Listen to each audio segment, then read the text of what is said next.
तक आपने सुना कि रुद्र मन्नत को जंगल में छोड़कर चला आता है। एक बार के लिए भी उसके मन में यह ख्याल नहीं आता कि यह जंगल कितना खतरनाक है, जो जंगली जानवरों से भरा पड़ा है। वह उस मासूम सी बच्ची को नुकसान पहुंचा सकते हैं। वह अपने बदले के आग में इतना पागल हो चुका था कि उसे मन्नत के दर्द और तकलीफ़ों से कोई मतलब ही नहीं था।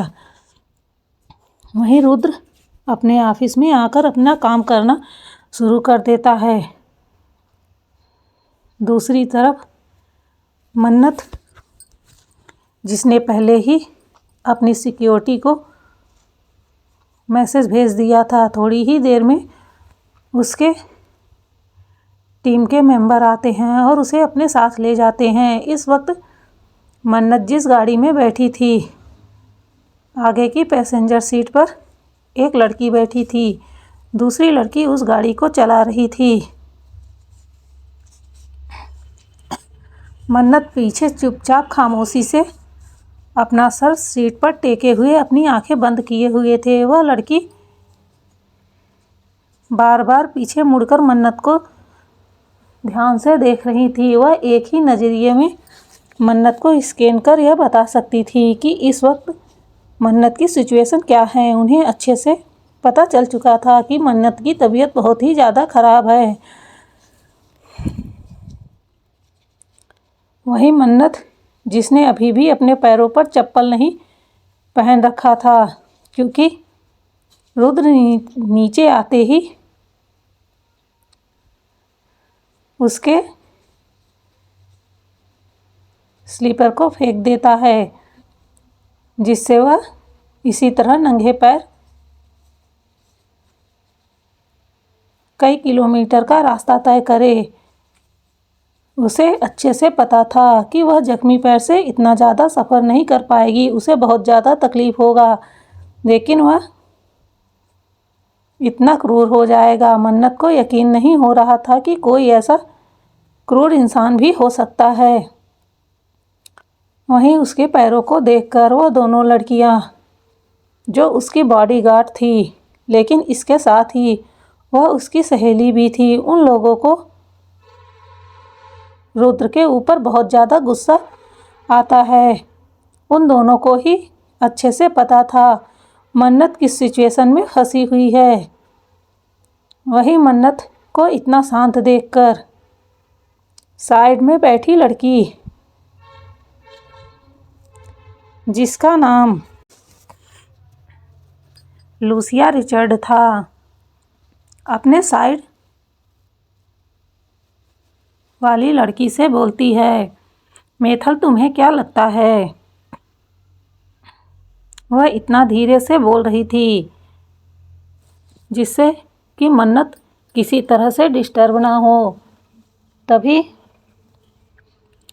मेथल लंबी सांस खींचते हुए बोलती है कि शायद मुझे नहीं पता, यह तो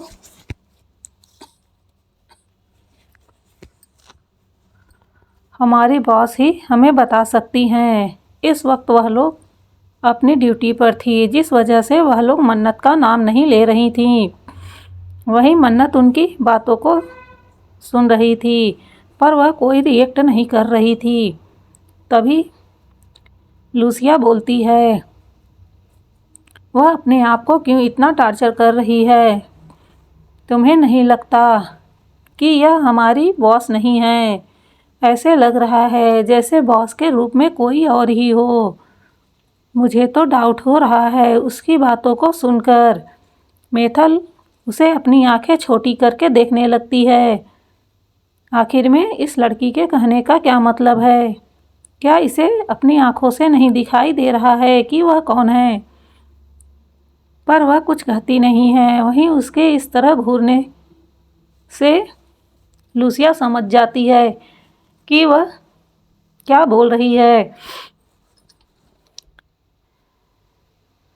लेकिन तभी लूसिया अपनी आंखें छोटी करते हुए बोलती है कि मुझे यकीन नहीं हो रहा है वह इंसान इतना ज़्यादा घटिया होगा। इस समय वह दोनों अपने भाषा में बात कर रही थी,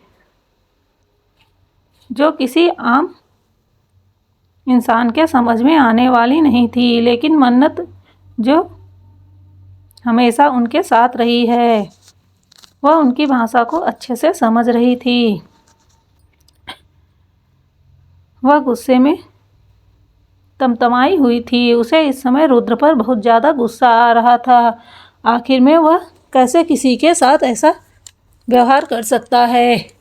यह तो उसकी बॉस बहुत शांत है, वरना उसे बताती कि उसका पाला किसके साथ पड़ा है और जो यह नए नए तरीक़ों से उसके बॉस को टॉर्चर कर रहा है। तो वह उसे बताती कि टॉर्चर करना किसे कहते हैं और नया नया तरीका कैसे आजमाया जाता है। क्योंकि लूसिया बहुत ही खतरनाक थी। वह अपने दुश्मनों को टॉर्चर करने के लिए बहुत ज़्यादा फेमस थी। वह इस तरह से टॉर्चर करती थी कि सामने वाले की भी रूह कांप जाए। वही मेथल उसे शांत करते हुए बोलती है कि अपना मुंह बंद रखो। हमारी बॉस जो भी करती हैं वह सोच समझकर करती हैं। तभी मेथल मन्नत की ओर देखते हुए बोलती हैं कि अब कहाँ जाना है? क्या तुम्हें नहीं लगता है कि तुम्हें ट्रीटमेंट की ज़रूरत है? मन्नत से उम्र में मेथल काफ़ी बड़ी थी। इस वजह से वह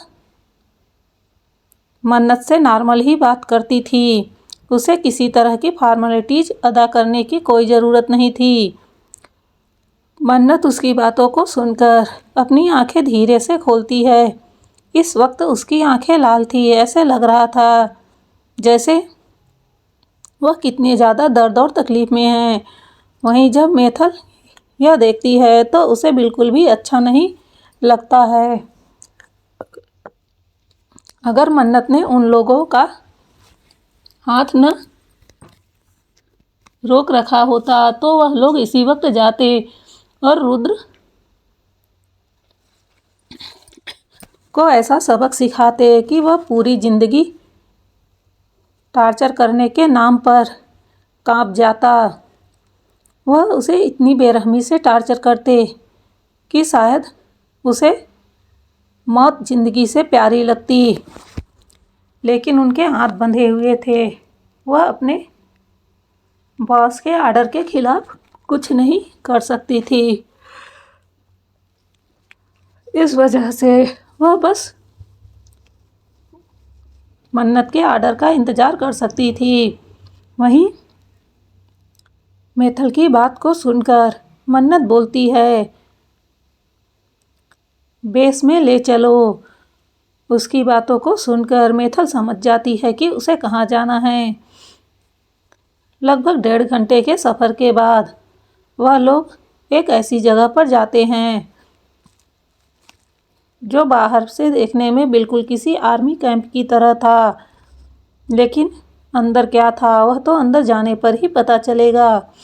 वह लोग जैसे ही अपने गाड़ी से उतरते हैं, सारे सिक्योरिटी गार्ड उन लोगों को चारों ओर से कवर कर लेते हैं। वह लोग कुछ दूर पैदल जाकर एक बड़े से किलानुमा घर के सामने रुक जाते हैं। सारे गार्ड वहीं पर रुक जाते हैं। तभी वह तीनों लड़कियां उसके अंदर चली जाती हैं। जैसे ही वह अंदर जाती हैं, साइड लगे स्क्रीन पर वह लोग अपना फेस शो करती हैं। स्क्रीन जैसे ही उसे मॉनिटर कर लेता है तो दरवाज़ा वहाँ खुल जाता है। फिर वह लोग अंदर चले जाते हैं। धीरे धीरे कर एक एक दरवाजे पर उन्हें तरह तरह के कोड मिलते हैं। उसे इंटर करते हुए अब वह लोग बिल्कुल अंदर पहुंच जाते हैं। जैसे ही वह लोग वहां जाते हैं तो वहाँ पे बहुत से वाइट कोट पहने हुए लेडीज़ और जेंट्स खड़े थे। वह लोग झुककर मन्नत को ग्रीट करते हैं। वही मन्नत उन लोगों को देखकर अपने सख्त लहजे में बोलती है, क्या आपका काम पूरा हो गया? तभी उसमें से एक व्यक्ति जो उन सबका सीनियर था, वह आगे बढ़कर बोलता है, बॉस बस थोड़ा और बाकी है, उसके बाद जल्द ही पूरा हो जाएगा। उसकी बातों को सुनकर मन्नत हाँ में सर हिलाती है और फिर अंदर वह एक रूम की ओर बढ़ जाती है। अभी भी उसके पीछे मेथल और लूसिया चल रहे थे।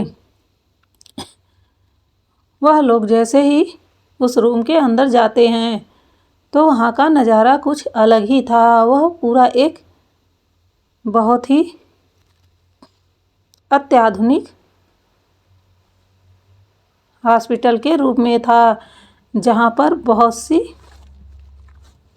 नई नई मशीनें लगी हुई थी। वह सारी मशीनें विदेशी थी, वह इंडिया में अवेलेबल नहीं थी। पूरा हाल तरह तरह की मशीनों से भरा पड़ा था। तभी मन्नत जाकर एक बेड पर लेट जाती है। थोड़ी ही देर में वहाँ एक लेडीज इंटर करती है, जो शायद वहाँ की कोई सीनियर डॉक्टर थी। वह तुरंत ही आकर मन्नत को चेक करना शुरू कर देती है, क्योंकि मेथल ने पहले ही उसे इन्फॉर्म कर दिया था, जिस वजह से उसे मन्नत के सिचुएशन के बारे में पता चल जाता है। वह पूरी तरह से मन्नत को चेक करने के बाद कुछ इंजेक्शन उसे इंजर्ट करती है, फिर उसके बाद एक आईडी ट्रिप लगा देती है, जिसमें बहुत ही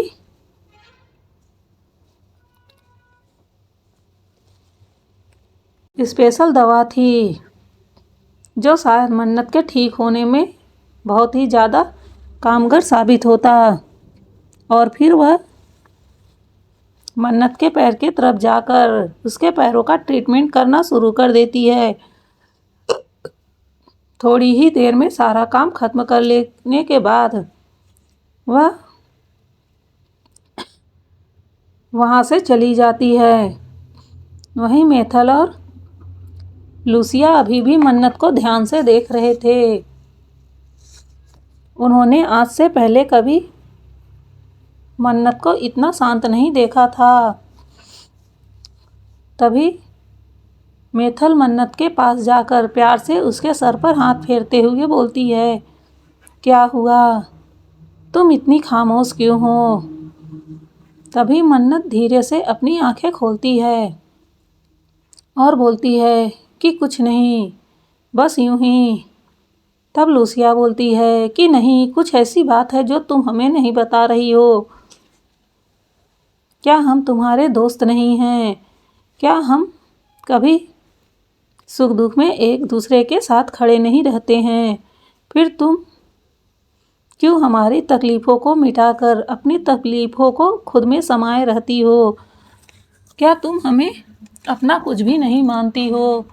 अगर तुम हमें अपना कुछ भी मानती हो तो प्लीज़ बताओ, आखिर में बात क्या है? तभी मन्नत बोलती है, वह पकड़ा गया, पर अभी तक उसने कुछ नहीं बोला। उसकी बातों को सुनकर थोड़ी देर तो वह लोग सोचने लगती हैं कि मन्नत किसकी बातें कर रही हैं। फिर अचानक से उन्हें याद आता है। वह अपनी आंखें बड़ी करते हुए बोलती हैं, क्या वह सच में पकड़ा गया? तो मन्नत अपना सर हाँ में हिला देती है। तब वो बोलती हैं कि कोई बात नहीं, अगर वह पकड़ा गया है तो अब उससे कैसे ज़बान खुलवानी है, यह बात तुम मुझ पर छोड़ दो। इतना कहकर लूसिया एक डेविल मुस्कान देती है। वहीं मन्नत समझ जाती है कि अब लूसिया के दिमाग में कौन सी खुराफात चल रही है। उसे पता था अगर लूसिया के हाथों में वह व्यक्ति गया तो वह उसे इतना ज़्यादा टार्चर करेगी कि वह व्यक्ति क्या उसकी आत्मा भी तोते की तरह रटना शुरू कर देगा। वही लूसिया बोलती है, मैथल तू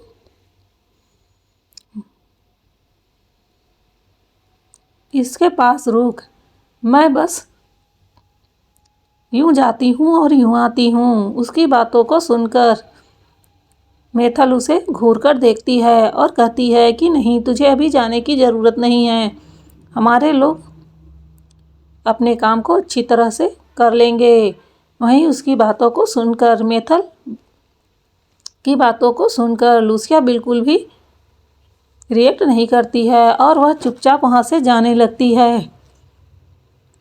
वहीं मन्नत उसे देख रही थी। उसे पता था कि इस लड़की को अब चाहे जितना भी रोक लो यह रुकने वाली नहीं है, ये अपने मन की ही करेगी। इसलिए मन्नत अपना सर झटक देती है। इस समय उसे आराम करने की ज़रूरत थी। तब वह अपने साइड में खड़ी मैथल को देखकर बोलती है कि मैं थोड़ी देर रेस्ट करना चाहती हूँ, इसलिए तुम भी जाओ और रेस्ट करो। जब मुझे ज़रूरत होगी तो मैं तुम्हें बुला लूँगी। उसकी बातों को सुनकर मैथल, जिसे कुछ देर पहले डॉक्टर ने एक इंजेक्शन दिया था जिसे 10 मिनट बाद लगाना था, उस इंजेक्शन को लेकर एक सिरिंज में उसकी दवा भरती है और फिर मन्नत की हाथों में इंजेक्ट कर देती है। उसके बाद वह बोलती है, ठीक है, अब मेरा काम भी यहाँ ख़त्म हो गया है, तुम रेस्ट करो। तुम्हें इस समय रेस्ट करने की बहुत ज़रूरत है। तुम्हें देखकर मुझे लगता है कि तुम कल से ही सोई नहीं हो। उसकी बातों को सुनकर मन्नत कुछ नहीं कहती और वह अपनी आंखें बंद कर लेती है। वहीं मैथल उसका जवाब समझ चुकी थी, इसलिए अब वह बिना कुछ बोले वहाँ से चली जाती है। मन्नत बहुत ज़्यादा थकी हुई थी, ऊपर से उसकी तबीयत भी खराब थी और दवाइयों का असर भी था। इस वजह से वह सुकून से सो जाती है।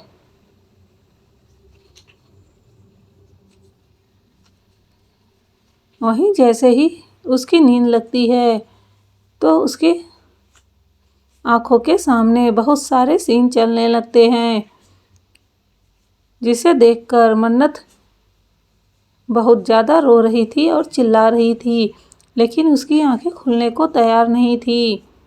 इसी तरह वह तरह तरह के डरावने सपने देखते हुए सोई हुई थी। उसका शरीर बहुत ज़्यादा थका हुआ था, जिस वजह से वह उठने को तैयार नहीं था, पर उसका माइंड वह पता नहीं कितने पुराने जख्मों को खुरेद कर उसके सामने रख रहा था, जिसे देखकर मन्नत से सोया भी नहीं जा रहा था। वह पूरी पसीने से लथपथ थी और अपने सर को इधर उधर कर पलट रही थी।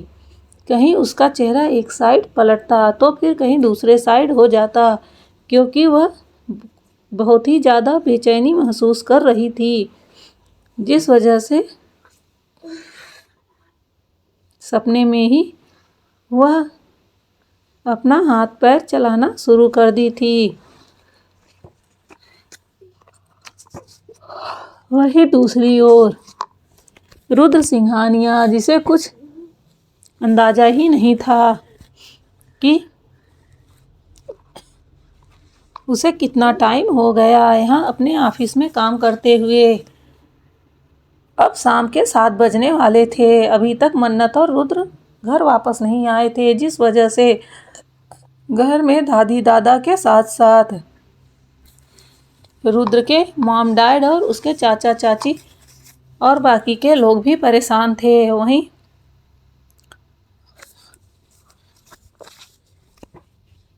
अक्षत और कुश ऑफिस गए हुए थे, जिस वजह से उन्हें इस बारे में कोई खबर नहीं थी।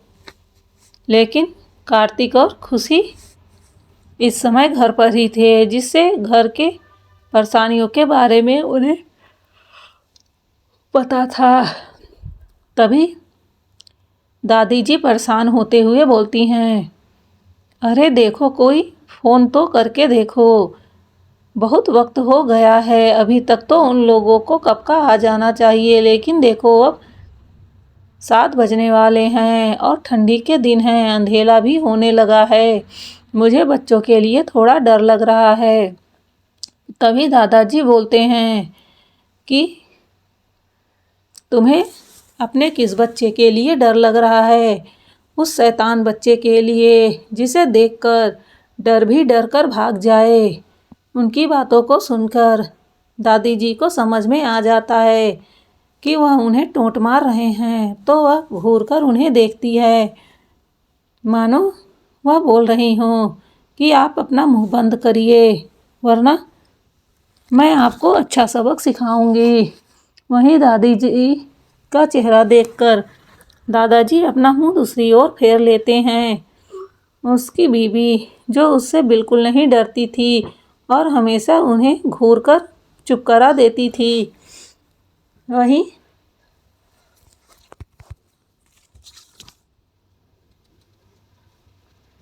अब मेनका जी भी परेशान होने लगी थी। उन्हें रुद्र की चिंता होने लगी थी। वहीं विजय जी और राजीव जी जो ऑफिस गए हुए थे, उन्हें भी इस बारे में कुछ नहीं पता था। सोनाली जी मेनका जी से बोलती हैं, हाँ दीदी, आप फ़ोन लगा कर देखिए, क्योंकि मुझे भी कुछ अच्छा नहीं लग रहा है। देखिए ना, कितनी देर हो गई है। अब तक तो कब का रुद्र को आ जाना चाहिए, लेकिन इतनी देर हो गई है, अभी तक वह लोग नहीं आए हैं। तभी दादी जी बोलती है, अरे मेरा मुंह क्या देख रहे हो? तुम लोग फ़ोन क्यों नहीं लगाते? मेनका जी हड़बड़ाते हुए कहती हैं कि ओ माँ, ठीक है, मैं लगा रही हूँ, आप शांत हो जाइए। इतना कहकर वह तुरंत ही अपनी जगह से उठकर सामने मेज के पास जाती हैं, जहाँ उनका फ़ोन रखा हुआ था। वह वहाँ से अपना फ़ोन उठाकर फिर से आकर सोफे पर बैठ जाती हैं और फिर रुद्र का नंबर डायल कर देती हैं, क्योंकि उन्हें मन्नत का नंबर तो पता नहीं था। तो जाहिर सी बात थी कि वह अपने बेटे के पास ही कॉल लगाएंगी। वहीं बार बार रिंग जाने के बाद भी रुद्र फ़ोन नहीं रिसीव कर रहा था, क्योंकि वह इस वक्त एक मीटिंग में था।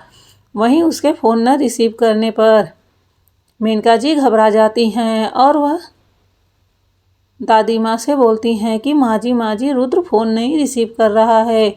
कहीं कुछ बुरा तो नहीं हुआ है बच्चों के साथ?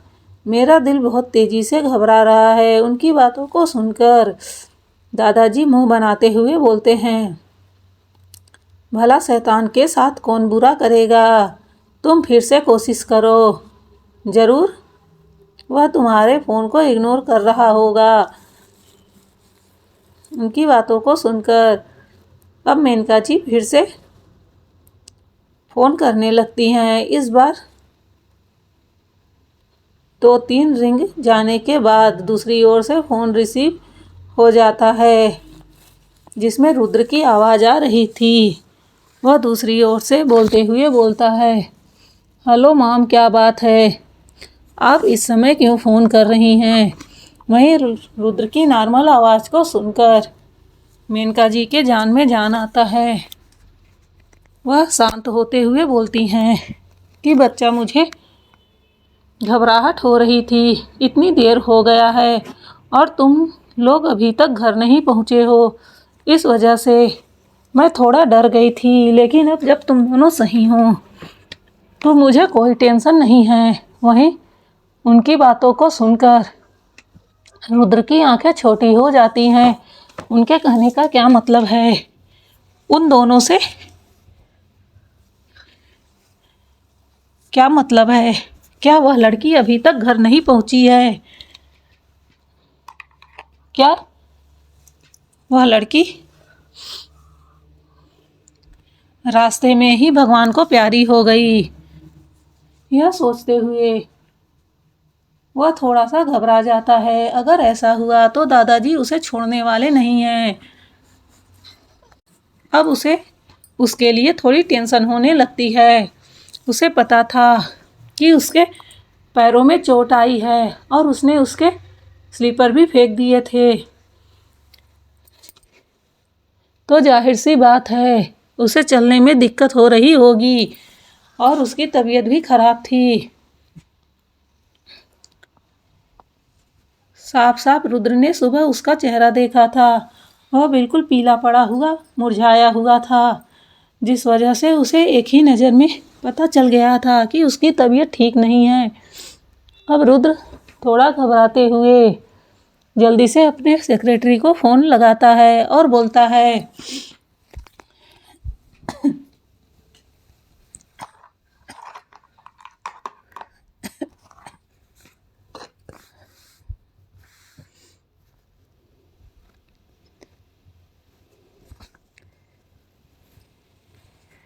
यतिन तुम जल्दी से उस लड़की का पता लगाओ, देखो कि वह लड़की उस जंगल से आई कि नहीं। उसकी बातों को सुनकर यतिन को समझ नहीं आता कि रुद्र किसके बारे में बोल रहा है और कौन सी लड़की और कैसा जंगल। अरे यार, रुद्र भी कितना बड़ा पागल है। जब वह यतिन को पूरी बात बताएगा तब तो वह बेचारा समझेगा। वह बस उसे आर्डर पे आर्डर देता रहता है। वहीं यतिन फ्रस्ट्रेशन में अपना बाल पकड़कर खींच लेता है। उसे समझ नहीं आता कि उसका यह बॉस कितना बड़ा पागल है। अब वह किस लड़की का पता लगाए। अरे नाम वाम तो कुछ बताता जा। अब तक रुद्र ने फ़ोन कट कर दिया था, जिस वजह से यतिन अपने हाथों में लिए फ़ोन को घूरे जा रहा था। उसे इस वक्त रुद्र पर बहुत ज़्यादा गुस्सा आ रहा था।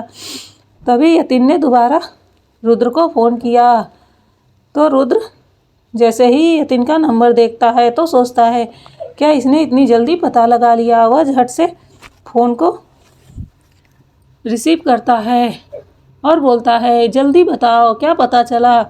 वहीं उसकी बात को सुनकर यतिन अपना दांत पीसकर रह जाता है और बोलता है, क्या सारे पागल मेरे ही पल्ले पड़ने थे।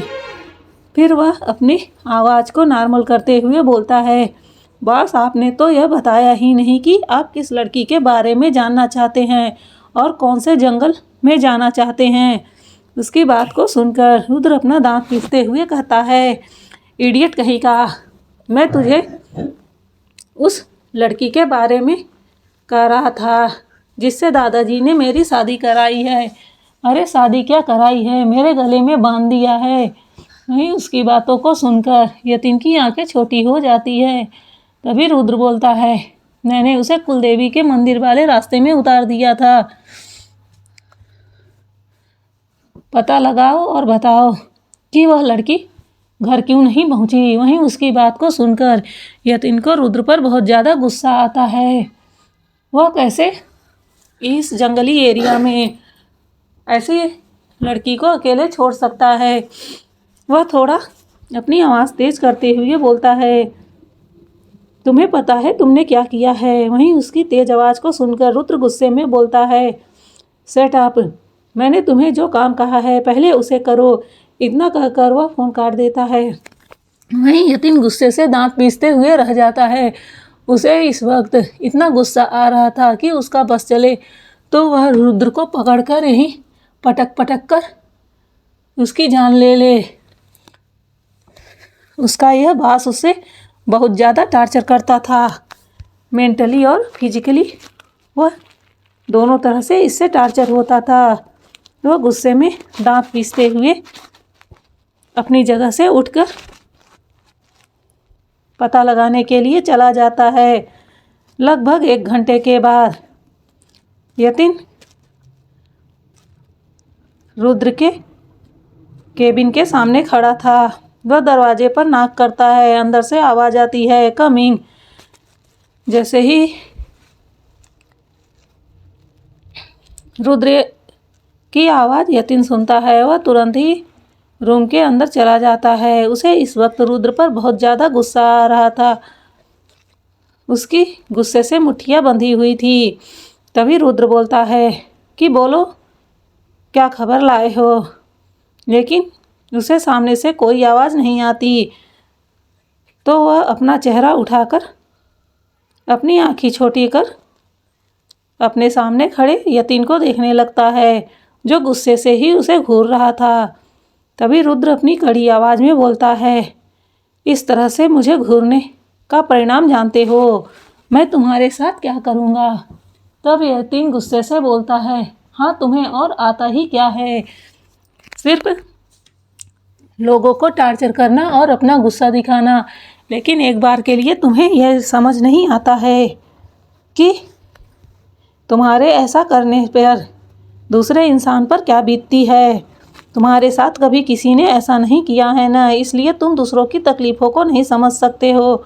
वहीं यतीम की बातों को सुनकर रुद्र के गुस्से का ठिकाना नहीं रहता। वह गुस्से में अपनी जगह से खड़े होते हुए तुरंत ही यतीम के पास जाकर उसका कॉलर पकड़ लेता है और बोलता है, तुम्हारी हिम्मत भी कैसे हुई मुझे यह सब कहने की।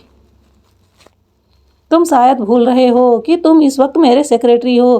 तभी यतीन गुस्से से अपना कॉलर उसके हाथों से छुड़ाते हुए झटक देता है और बोलता है कि हाँ मैं तुम्हारा सेक्रेटरी हूँ, लेकिन तुम्हारा कोई गुलाम नहीं हूँ जो तुम मुझ पर जो चाहे सो जुल्म करते रहोगे और मैं सहता रहूँगा।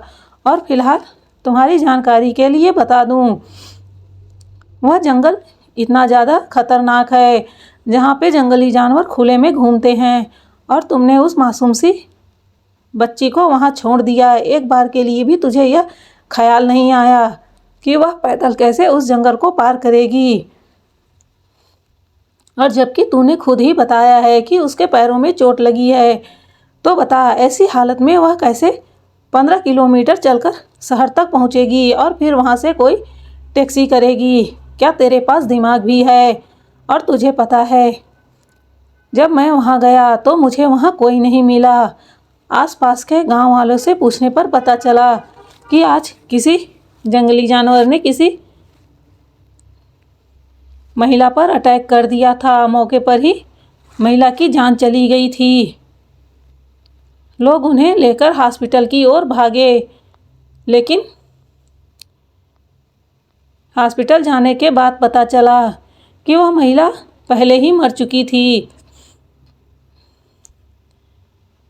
भगवान न करे कि वह महिला वह लड़की ही हो, वरना तुझे तो पता है दादाजी के कहर से तुझे कोई नहीं बचा सकता। वहीं जैसे ही यतीन के मुंह से यह सब बात सुनता है, रुद्र के तो होश ही उड़ जाते हैं। उसने तो एक पल के लिए भी यह नहीं सोचा था कि वहाँ जंगली जानवर हैं। वह तो उसे बस सबक सिखाने के लिए छोड़ आता है। इस वक्त उसके चेहरे पर पसीने की बूंद छलकने लगी थी। वह बहुत ज़्यादा घबरा गया था। वह इतना निर्दयी नहीं था कि किसी लड़की की जान ले ले। वह तो बस उसे सबक सिखाना चाहता था, क्योंकि उसे लगता था कि वह लड़की लालची है और ज़बरदस्ती उससे शादी की है। लेकिन उसे बिल्कुल भी अंदाज़ा नहीं था कि यह सब हो सकता है। तभी रुद्र घबराते हुए बोलता है, क्या तुमने हॉस्पिटल जाकर पता लगाया कि वह लड़की कौन है। तब यतीन बोलता है कि हमारे हॉस्पिटल जाने से पहले ही कुछ लोग उस लड़की को अपने साथ ले गए। अब हमें नहीं पता कि वह महिला कहाँ है और उसे किसने ले अपने साथ कौन ले गया है। उसकी बातों को सुनकर रुद्र थोड़ा घबराते हुए बोलता है कि अपने आदमियों को उसे पता लगाने के लिए भेजो। तब यतीन हंसते हुए बोलता है, अब जब वह मर ही गई है तो क्या तू उसके शरीर को देखना चाहता है। अरे जिंदा थी तो तूने तो उसकी परवाह नहीं की और उसे इस तरह जंगली जानवरों के बीच छोड़ दिया था। अब मरने के बाद क्या झूठी परवाह दिखा रहा है। अब तो तुझे अच्छे से सेटिस्फेक्शन हो गया होगा। अब तेरा दिल खुश हो गया होगा। तुझे तो यही चाहिए था। जब से तेरी शादी दादाजी ने उस लड़की से कराई है, तू उसे बस मारने की ही कोशिश कर रहा है। मैंने सुना घर में जो कुछ भी हुआ था, मुझे तो उस बेचारी मासूम सी लड़की के ऊपर तरस आता है। पता नहीं किस घड़ी में उसका ब्याह तेरे साथ दादाजी ने करवा दिया है। मुझे पूरा यकीन है ये सारा काम तेरे उस खतरनाक दादाजी का ही है। क्या तू अपने दादाजी को अच्छे से नहीं जानता है? अरे उनका दिमाग इतना तेज चलता है कि कोई उनके आगे टिक नहीं सकता है। तो तुझे कैसे लगा कि उस छोटी सी लड़की ने तेरे दादाजी को बेवकूफ़ बनाया होगा? कहीं ऐसा ना हो कि तेरे दादाजी ने ही उसे ब्लैकमेल करके तुझसे शादी करने के लिए तैयार किया हो। वैसे भी उन्हें अच्छे से पता है उनका यह पोता किसी से शादी करने वाला तो नहीं है, तो उन्होंने यह रास्ता अपनाया हो। इसमें तो सारी कमी कहीं ना कहीं तेरे दादाजी की ही है। और इन सब के बीच वह बेचारी लड़की पिसती रही। और देखो ना उसके साथ कितना बुरा हुआ। तुम्हारा तो कुछ नहीं बिगड़ा, ना ही तुम्हारे दादाजी का कुछ बिगड़ा, लेकिन जो कुछ भी हुआ वह उस बेचारी लड़की के साथ हुआ। उसका तो सब कुछ चला गया। उसकी बातों को सुनकर रुद्र को बहुत ज़्यादा गुस्सा आ रहा था। वह गुस्से में चिल्लाते हुए बोलता है, तुम बार बार क्यों यह कह रहे हो कि वह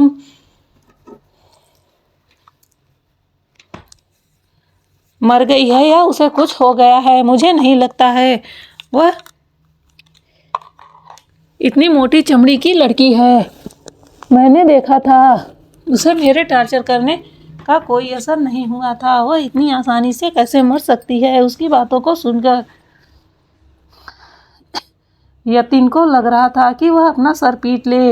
वह किस पागल के आगे बोल रहा है और किसे समझा रहा है? वह गुस्से में वहाँ से निकलकर चला जाता है। वहीं रुद्र सीधे जाकर धम से अपने कुर्सी पर बैठता है। उसे समझ में नहीं आ रहा था कि अब वह आगे क्या करे। अगर दादाजी को पता चला तो वह उसके साथ क्या करेंगे? यह सोचकर ही रुद्र को डर लग रहा था। वह उस लड़की को टॉर्चर करना चाहता था, लेकिन जान से तो कभी नहीं मारना चाहता था। वहीं उसे अब उस लड़की के लिए थोड़ा सा तरस आने लगा था। उसके जलन के चक्कर में उस लड़की को अपनी जान से हाथ धोना पड़ा, लेकिन रुद्र को भरोसा नहीं हो रहा था। इस वजह से वह जल्दी से अपना फ़ोन उठाकर अपने पर्सनल बॉडीगार्ड को हॉस्पिटल चेक करने के लिए भेज देता है और उसे खास हिदायत देता है कि किसी भी तरह पता लगाकर बताओ कि वह लोग उस लड़की को कहाँ लेकर गए हैं। अब उसकी हिम्मत नहीं हो रही थी कि वह घर जाए, लेकिन उसे घर तो जाना ही पड़ेगा। लेकिन वह घर में क्या बहाना देगा, यह सोच सोचकर उसका दिमाग फटा जा रहा था।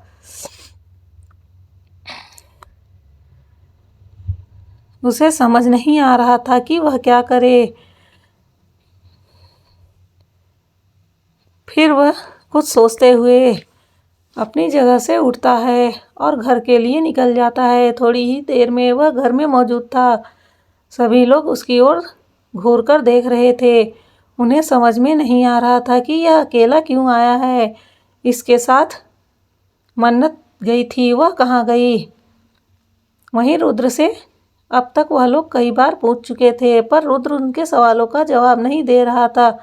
अब तक अक्षत भी घर पहुंच चुका था और यतीन ने अक्षत को सब कुछ बता दिया था, जिस वजह से अक्षत को अपने भाई के ऊपर बहुत ज़्यादा गुस्सा आ रहा था। अभी तो कल ही उसने उसे इतना टॉर्चर किया कि वह मौत के मुंह में पहुंच गई, और आज उसने उसके साथ इतना बुरा किया कि उसकी मौत ही हो गई। इस समय उसे अपने भाई से नफरत हो रही थी। उसका भाई ऐसे कैसे हैवान बन सकता है? उसे रुद्र पर बहुत ज़्यादा गुस्सा आ रहा था। वह गुस्से में तनतनाते हुए घर के अंदर आता है और अपने भाई को देखते हुए बोलता है कि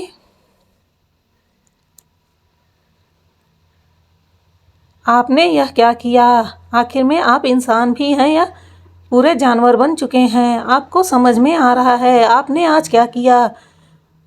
वहीं उसकी बातों को सुनकर रुद्र अपनी आंखें बंद कर लेता है। जिस बात को वह अभी तक छुपा रहा था, अब वह बात सबके सामने आने वाली थी।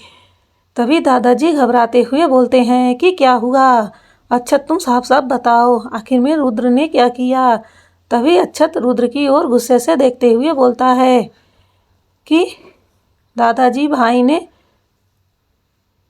उस लड़की को वहीं जंगल में छोड़ दिया था और खुद ऑफिस के लिए निकल गए थे। मुझे भरोसा नहीं हो रहा है कि यह ऐसा कैसे कर सकते हैं। वह जंगल कितना ज़्यादा खतरनाक और खूंखार है। और जब बाद में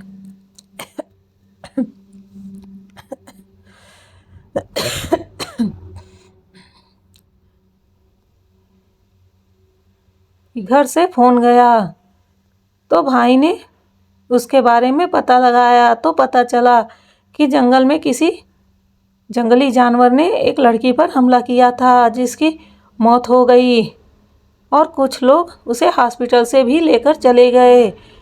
इस वजह से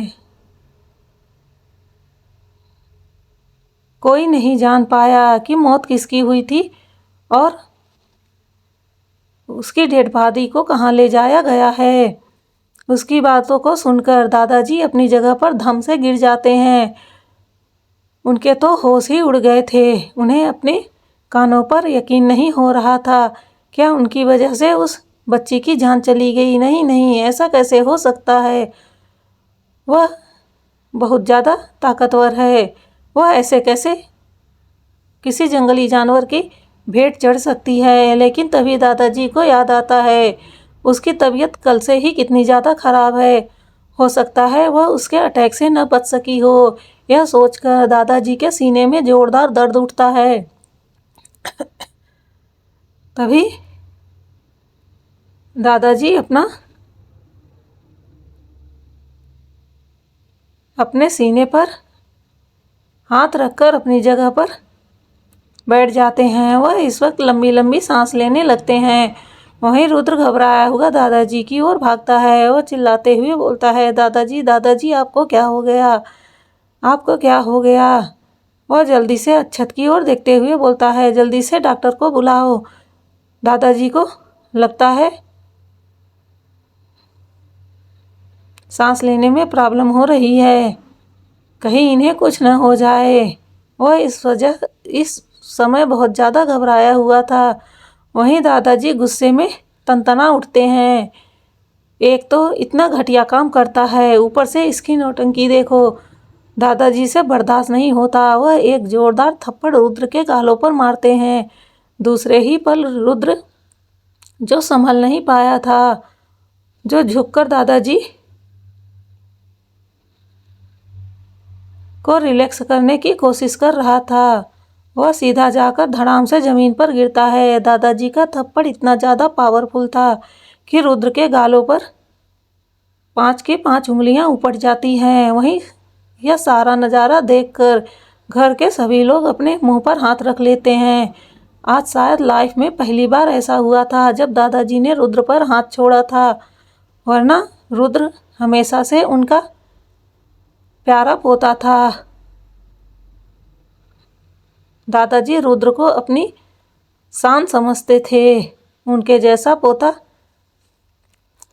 किसी का नहीं था। दादाजी अपने पोते की बड़ाई करते नहीं थकते थे,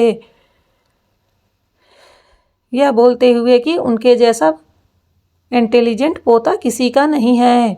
लेकिन आज पहली बार दादाजी ने रुद्र पर हाथ उठाया था। वहीं रुद्र के गुस्से का तो कोई लिमिट ही नहीं था। वह गुस्से में अपनी जगह से उठता है और दादाजी को घूरने लगता है। इस वक्त अगर यह थप्पड़ किसी और ने मारा होता तो वह उसके जिस्म से उसके हाथों को अलग कर देता। इस समय उसे दादाजी के ऊपर बहुत ज़्यादा गुस्सा आ रहा था, पर वह अपने गुस्से का घूंट पीकर रह जाता है। गुस्से से उसकी शरीर की सारी नसें तन चुकी थी, उसकी आंखें लाल हो चुकी थी। इस वक्त उसके आंखों में खून उतर आया था। अगर किसी ने भूल कर भी इस वक्त कुछ बोला तो वह उसकी जान ले लेगा। तभी अचानक से उस शांति भरे माहौल में किसी के पैरों की आवाज़ आती है। सभी लोग सर उठाकर दूसरी ओर देखते हैं तो दरवाजे से मन्नत घर के अंदर आ रही थी। वहीं जैसे ही सबकी नज़र मन्नत पर पड़ती है तो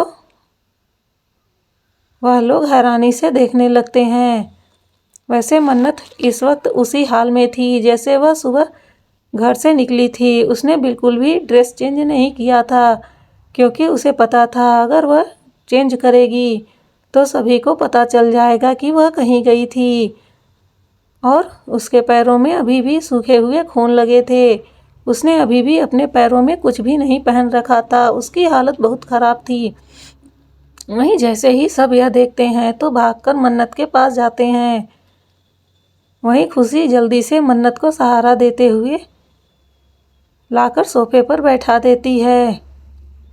जैसे ही दादाजी मन्नत को अपने सामने देखते हैं तो उनकी जान में जान आती है। वह भागकर मन्नत के पास जाते हैं और प्यार से उसके सर पर हाथ फेरते हुए बोलते हैं, बच्चा तुम ठीक हो, तुम्हें कुछ हुआ तो नहीं। वहीं मन्नत धीरे से अपनी नज़रें उठाकर देखती है। इस समय उसकी नज़रें ऐसी थी मानो वह उनसे हजारों सवाल कर रही हो। वहीं उसकी आंखों को देखकर दादाजी अपनी नज़रें झुका लेते हैं। उन्हें इस समय अपराध बोध हो रहा था और यह क्यों था वह तो उन्हें अच्छे से पता था। आज मन्नत की ऐसी हालत के जिम्मेदार वह खुद थे। उन्होंने कभी सपने में भी नहीं सोचा होगा कि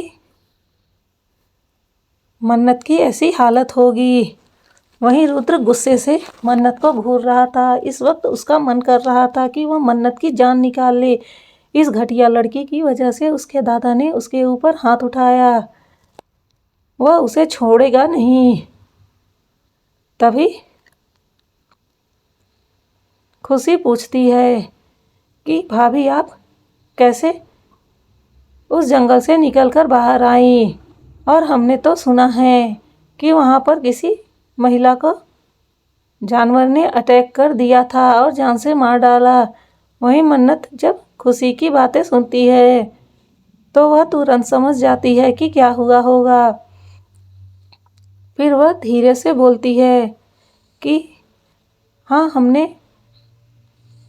यह सब कुछ देखा था और जैसे ही वह जानवर उस महिला पर अटैक किया तो हम डर के मारे वहीं बेहोश हो गए थे। और फिर कुछ गांव वालों ने हमें हॉस्पिटल में एडमिट करा दिया। फिर हम यहाँ आ रहे हैं क्योंकि इस वक्त मन्नत के पैरों पर बैंडेज वगैरह लगे थे जिस वजह से पता चल रहा था कि वह हॉस्पिटल से होकर आई है। वहीं दादाजी जब यह सुनते हैं तो उन्हें अपने सीने में बहुत दर्द होता है। उन्हें बहुत ज़्यादा तकलीफ़ हो रही थी मन्नत की ऐसी हालत देखकर। वहीं मन्नत की मीठी और प्यारी सी आवाज़ सुनकर सभी लोग बस उसे एकटक देख रहे थे। वह बच्ची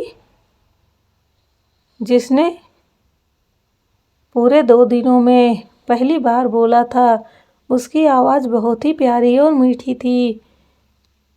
अक्षत को तो अपनी आंखों पर यकीन नहीं हो रहा था। उसका भाई हमेशा इसे कोसता रहता है और चालबाज लड़की बोलता रहता है, लेकिन कहीं से भी देखने में मन्नत में चालबाजी तो नज़र नहीं आ रही है। तो क्या यह इन लोगों का वहम है? क्या मन्नत का कोई दोष नहीं है? क्या उसे कुछ भी नहीं पता है? वह देखने में तो निहायत ही भोली भाली और सीधी सादी लग रही है। यह सब सोचते हुए अच्छा ध्यान से उसे देख रहा था। वहीं यही बात कुश और कार्तिक के मन में भी चल रहा था। क्या सच में यह लड़की इतनी ही मासूम है? उसके चेहरे से मासूमियत साफ साफ झलक रही थी।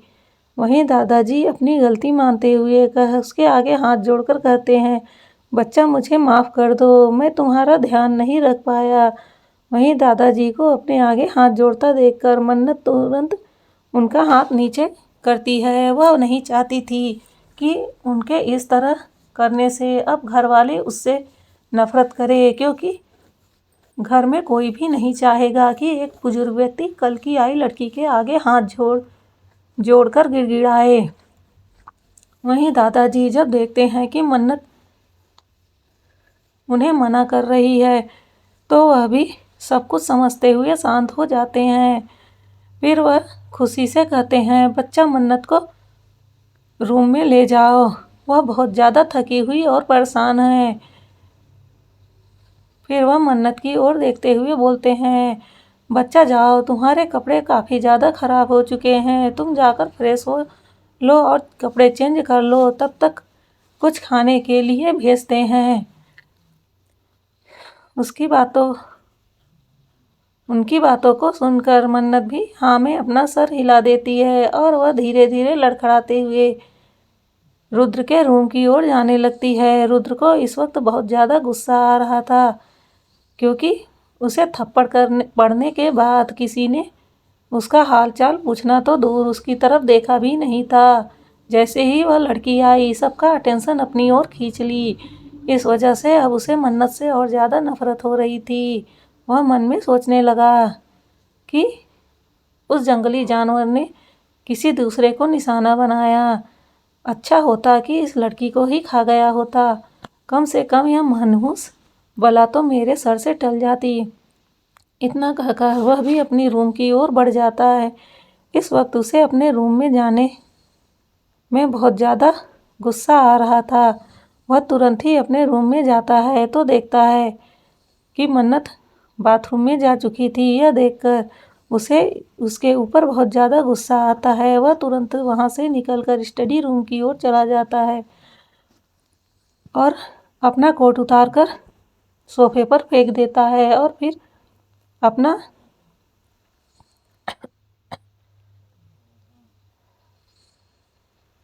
पैर फैलाकर सोफे पर बैठ जाता है और सोफे पर टेक लगाकर अपनी आंखों को बंद कर लेता है। इस वक्त उसे बहुत ज़्यादा गुस्सा आ रहा था। वह अंदर से बहुत ज़्यादा तकलीफ में था। आज पहली बार दादाजी ने उसके ऊपर हाथ उठाया है, यह सोच सोचकर उसका खून खौल रहा था। वह अपनी आंखें बंद कर कुछ धुंधली यादों में डूब जाता है। एक प्यारी सी लड़की जो जंगल के बीचों बीच उसके लिए कई गुंडों से लड़ रही थी। वह बहुत ही भोली और मासूम लग रही थी। बहुत प्यारा सा चेहरा था उसका, जो रुद्र के आगे अब घूम रहा था। उसका भोला सा और प्यारा सा चेहरा देखकर रुद्र के होठों पर अपने आप मुस्कान आ जाती है। फिर वह मन ही मन बोलता है, माई लिटिल गर्ल, तुम कब मुझे मिलोगी? मैं तुम्हें ढूंढ ढूंढ कर थक गया हूँ, लेकिन फिक्र ना करो, मैं तुम्हें ढूंढना बंद नहीं करूँगा। जिस दिन तुम मुझे मिल गई, मैं तुम्हें अपनी कैद में कर लूँगा, क्योंकि तुम्हें नहीं पता है, मैं तुम्हें बेइंतहा मोहब्बत करता हूँ। मैं इश्क करता हूँ तुमसे। तुम मेरी जुनून हो, तुम मेरी चाहत हो और तुम मेरी ज़िंदगी हो। मैं किसी भी कीमत पर तुम्हें ढूंढ लूँगा। जब तक तुम मुझे मिल नहीं जाओगी, मैं हार नहीं मानूँगा। मुझे सिर्फ तुम चाहिए और मैं तुम्हारे नाम अपनी पूरी ज़िंदगी कर चुका हूँ।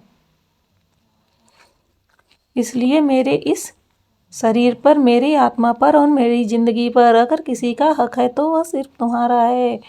यह सब कहते हुए उसके आंखों में आंसू की बूंद आ जाती है। वह बहुत ही शिद्दत से अपनी लिटिल गर्ल को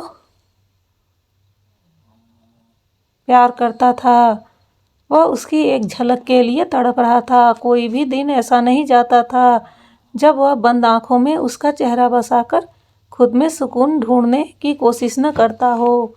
लेकिन कमबख्त वह सुकून उसे मिल ही नहीं रहा था। न जाने उसने उस लड़की को ढूंढने के लिए क्या क्या नहीं किया। उसने अपनी सारी ताकत झोंक दी, पर वह लड़की कभी भी उसके हाथ नहीं आई। यहाँ तक कि उसके बारे में कुछ भी नहीं पता चला, जिससे ऐसे लग रहा था मानो वह इस दुनिया की हो ही ना, उसका अस्तित्व ही नहीं हो इस दुनिया में। वह हवा की तरह आई थी और हवा के झोंके की तरह वहाँ से गायब हो गई थी।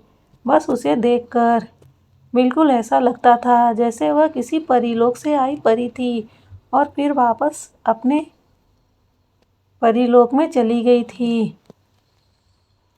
अगर ये किस्से कहानियाँ सच होते तो शायद उस पर यकीन किए जा सकते थे, लेकिन रुद्र को अच्छे से पता था ऐसा कोई परीलोक नहीं होता है और न ही ऐसे कहानियाँ हकीकत में होते हैं। इस वजह से वह इसी उम्मीद से ढूंढ रहा था कि अगर उसने उसे देखा है तो आज नहीं तो कल वह उसे ढूंढ ही लेगा।